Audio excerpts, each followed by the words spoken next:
Ya, Assalamualaikum warahmatullahi wabarakatuh. Kami dari kelompok 24 akan mempresentasikan terkait analisis kepemimpinan dari Chiang Kai-shek. Nah, sebelum kita mulai presentasi untuk malam hari ini, saya akan memperkenalkan diri. Nama saya Muhammad Amar Hidayatullah dengan NIM 2100240034.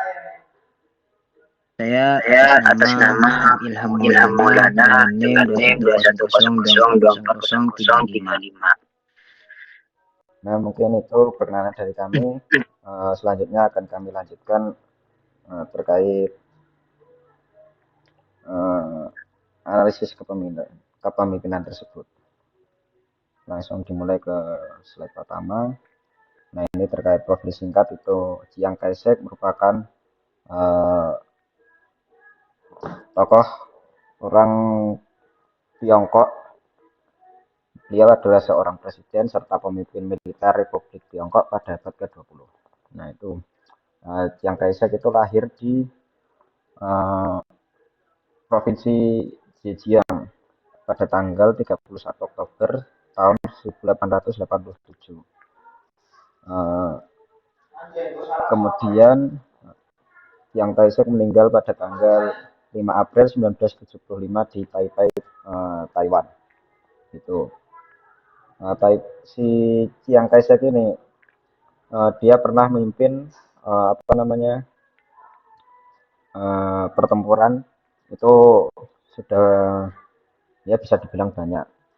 Contoh-contohnya sudah eh, dimasukkan ke PPT kali ini itu ada revolusi Xinhai, kemudian ekspedisi ke utara, perang Zhongzuan, kemudian perang Tiongkok Tibet, kemudian ada pemberontakan kumul invasi Xinjiang oleh Uni Soviet, kemudian ada perang saudara Tiongkok.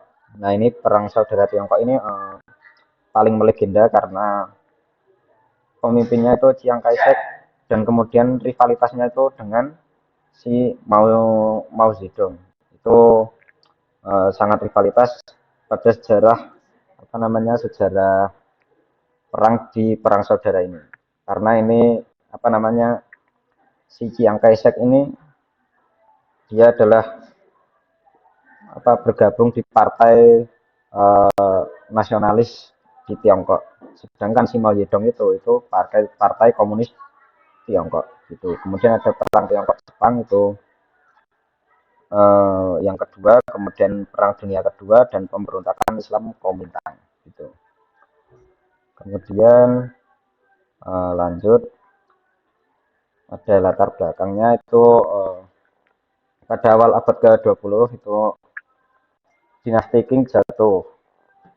Kemudian itu menjadi titik balik pentingnya dalam sejarah Tiongkok. Kemudian dari dinasti Qing ini muncul dua gagasan politik yang kemudian saling bertentangan secara langsung dan membutuhkan waktu setengah abad bagi Tiongkok untuk menyelesaikan konflik tersebut. Pembentukan Republik Tiongkok sebagai republik konstitusional itu mengakhiri 4.000 tahun pemerintahan kekaisaran.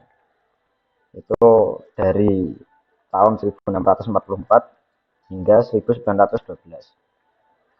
Republik ini mengalami banyak cobaan dan kesulitan setelah didirikan, termasuk dominasi oleh jenderal-jenderal panglima perang dan kekuatan asing. Kemudian si Chiang Kai-shek ini muncul sebagai pemimpin politik dan militer Tiongkok pada abad ke-20 tersebut. Nah, terus si Chiang Kai-shek ini itu juga anggota partai politik. Ini partainya namanya Partai Kuomintang, itu uh, partai nasionalis itu. Itu kemudian si Chiang Kai-shek ini juga menjadi pemimpin Akademi Militer di Whampoa. Itu milik Partai Kuomintang itu sendiri. Itu menggantikan si Sun Yat-sen sebelum Chiang Kai-shek ini apa namanya menjabat gitu. Nah, gaya kepemimpinan si Chiang Kai-shek ini yaitu otoriter dan militeristik.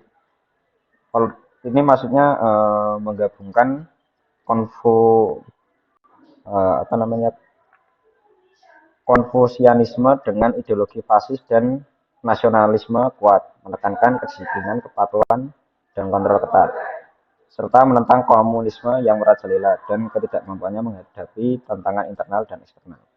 Tiongkok ini internal dan eksternal Tiongkok itu menjadikannya pemimpin yang keras namun kontroversial. Ciri khas gaya kepemimpinannya adalah itu, karena si Chiang Kai-shek ini adalah seorang anggota militer. Nah, mungkin itu dari saya, mungkin akan dilanjutkan dengan rekan saya, si Kak Mas Moh Ilham. Gitu. Silakan. Di sini ada kelebihan kekurangan, yang mana kelebihan kepemimpinan Chiang Chiang Kai-shek Kai-shek itu penyatuan penyatuan Tiongkok, Tiongkok yang yang mana mana Chiang Chiang memimpin memimpin ekspedisi ekspedisi utara utara pada pada tahun tahun 1920-an 1920-an yang yang mengalahkan mengalahkan banyak banyak pejabat pejabat perang di perang di utara utara Tiongkok, Tiongkok sehingga sehingga menyatukan menyatukan sebagian besar wilayah wilayah-negara yang negara yang semula semula terpecah terpecah belah. belah. Jadi Jadi pada datangnya datangnya Chiang Chiang Kai-shek Kai-shek ini ini pada pada tahun tahun tersebut, tersebut dia dia menyatukan menyatukan antara antara yang yang dimaksud dengan dimaksud dua dengan dua pulau lah pulau lah di di wilayah wilayah tersebut. tersebut. Juga Juga ada di ada sini di sini kelebihannya, kelebihannya yang yang mana mana pembangunan ekonomi dan sosial di Taiwan Setelah setelah pindah ke pindah ke Taiwan, Taiwan, Chiang Chiang menerapkan menerapkan reformasi reformasi tanah, tanah, mengendalikan mengendalikan inflasi, dan inflasi dan mempromosikan mempromosikan industri dan industri dan perdagangan. perdagangan. Ini Ini menyebabkan menyebabkan pertumbuhan pertumbuhan ekonomi yang ekonomi cepat yang dan cepat dan peringatan taraf hidup taraf di hidup di pulau pulau tersebut. tersebut. Dia Dia juga juga menerapkan menerapkan asuransi asuransi kesehatan kesehatan universal universal dan dan pendidikan pendidikan wajib wajib gratis. gratis. Eh, di Di masa masa kondisi kondisi sosialnya sosialnya Bapak Bapak Chiang Chiang Kai-shek Kai-shek itu itu termasuk termasuk dinamakan dinamakan kondisi kondisi politik, politik yang yang mana mana terpecahnya terpecahnya negara. negara. Sebelum Sebelum ekspedisi ekspedisi utara utara pada pada tahun tahun 1926 sampai 1926 sampai 1628 1628 itu, itu, Tiongkok Tiongkok dikuasai oleh dikuasai oleh pejabat pejabat perang yang perang yang saling saling bersaing di bersaing di berbagai berbagai wilayah. wilayah. Meskipun Meskipun Chiang yang berhasil berhasil menyatukan menyatukan sebagian sebagian besar besar daratan daratan pada pada tahun tahun 1928 1928 itu, itu, kekuasaan kekuasaan KMT KMT hanya hanya terasa terasa kuat di kuat wilayah di wilayah selatan dan selatan tengah. dan tengah. Wilayah Wilayah barat dan barat dan utara utara masih masih dikuasai oleh dikuasai oleh pejabat pejabat perang yang perang yang setia setia secara secara selektif. selektif. Kita Kita di di sini sini ada ada kekurangannya kekurangannya Chiang, yang yang mana mana pemerintahan pemerintahan otoriter salah otoriter salah satunya. satunya. Chiang Yang menjalankan menjalankan rezim rezim otoriter otoriter di di daratan daratan Tiongkok dan Tiongkok dan Taiwan, Taiwan, menindas menindas kekebebasan kebebasan berbicara, berbicara, berorganisasi, berorganisasi dan dan beragama. beragama. Di Di Taiwan, Taiwan, dia dia memberi memberi hukum perang perang selama selama lebih dari lebih dari dua dua dekade, dekade yang yang melibatkan melibatkan penangkapan, penangkapan, penahanan, penahanan, dan dan eksekusi eksekusi orang orang dianggap dianggap sebagai sebagai ancaman ancaman bagi bagi pemerintahannya. pemerintahannya. Jadi Jadi pada pada masa masa kepemimpinannya kepemimpinannya Pak Chiang Pak Chiang ini, ini, yang mana yang salah mana salah satunya satunya itu itu sudah sudah jelas jelas dia dia mempunyai mempunyai gaya gaya otoriteran. otoriteran. Eh, Uh, pada masa Pada masa itu itu orang orang itu itu tidak tidak berhak untuk berhak untuk menyuarakan menyuarakan apa apa yang yang ada ada permasalahan di permasalahan di negeri itu negeri itu tersebut. tersebut. Yang Yang juga juga pada pada masanya Pak masanya Chiang Pak Siang itu itu dinamakan dinamakan kayak kayak kepemimpinan kepemimpinan yang yang apa ya begitu begitu kejam lah, kejam lah, sampai-sampai sampai-sampai di di sini sini dikatakan dikatakan melibatkan penangkapan dan penahanan di masa itu tersendiri. Di sini juga ada kekurangannya Pak Chang itu tersebut, korupsi dan inefisiensi. Pemerintah Chiang dipenuhi dengan pejabat yang tidak kompeten dan korup yang merusak kepercayaan publik pada rezimnya. Korupsi juga menyebabkan ketidakmampuan pemerintah untuk menangani masalah ekonomi dan sosial mendesak seperti kemiskinan dan kesusahan sosial, di mana pada masa itu juga salah satunya merusak kepercayaan publik pada rezimnya karena menyebabkan ketidakmampuan pemerintah untuk menangani masalah ekonomi atau masalah sosial yang ada dalam negeri tersebut. Mungkin selanjutnya, Mas. Ya, lanjut. Atau ada tambahan dari kamu, pemimpin. Lanjut. Silakan dilanjutkan.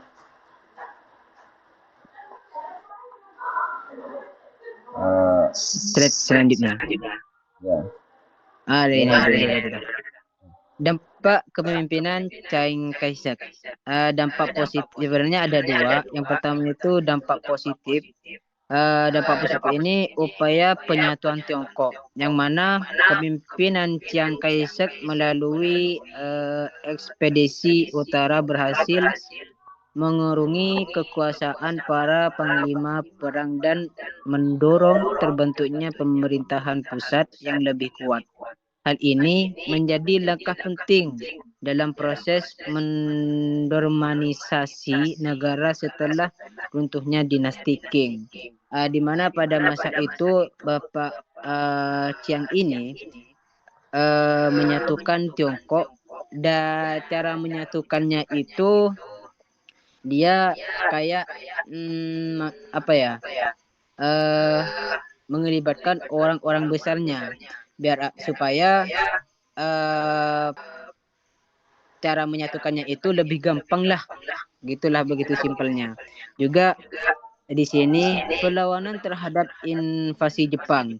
Chiang berperan besar dalam memimpin Tiongkok menghadapi agresi Jepang pada perang Tiongkok Jepang kedua pada tahun 1937 sampai 1945.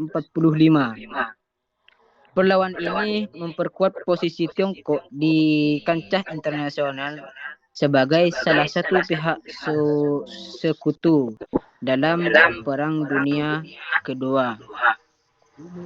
Juga pada masa itu dia sedikit bentrok ya sama negara Jepang lah, bisa dikatakan begitu. Pada tahun 1937 sampai 1945. Dampak negatifnya yang akan disampaikan oleh Ahmad.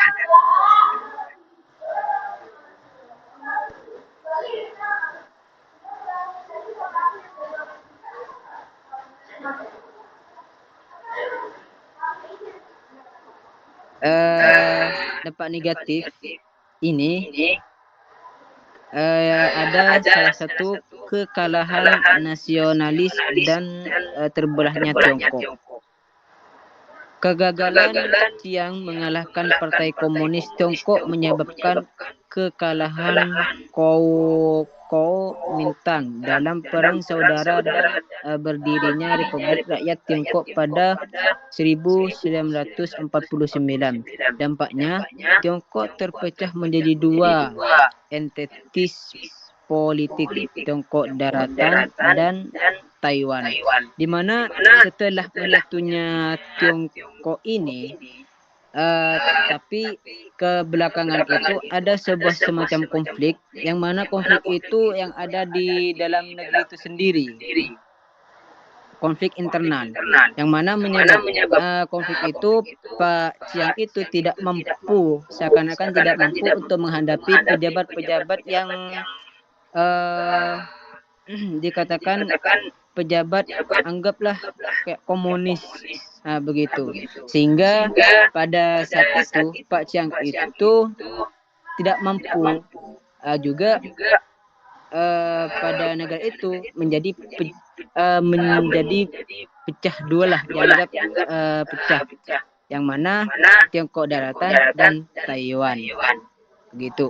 Juga yang kedua, dampak negatifnya ini hilangnya dukungan rakyat terhadap Kuomintang, yang mana korupsi, ketimpangan sosial, dan kebijakan yang kurang berpihak pada rakyat menyebabkan menurunnya kepercayaan publik terhadap pemerintahan nasionalis yang secara langsung mempengaruhi stabilitas politik dan kekuatan militernya. Di mana pada masa itu juga ya, Bapak Chiang ini sempat tidak mempunyai dukungan dari masyarakat pada masanya itu, sehingga korupsi itu anggaplah bisa jadi dikatakan merajalela pada masa itu. Juga ada ketimpangan sosial dan sebagainya lainnya. Mungkin selanjutnya, Mar. Nah, mungkin itu presentasi dari kelompok kami. Bila ada pertanyaan bisa langsung cek di kolom komentar, ketik, kemudian tulis nama dan tulis 5 digit akhir NIM teman-teman. Mungkin itu dari kelompok kami. Kurang lebihnya mohon maaf. Assalamualaikum warahmatullahi wabarakatuh.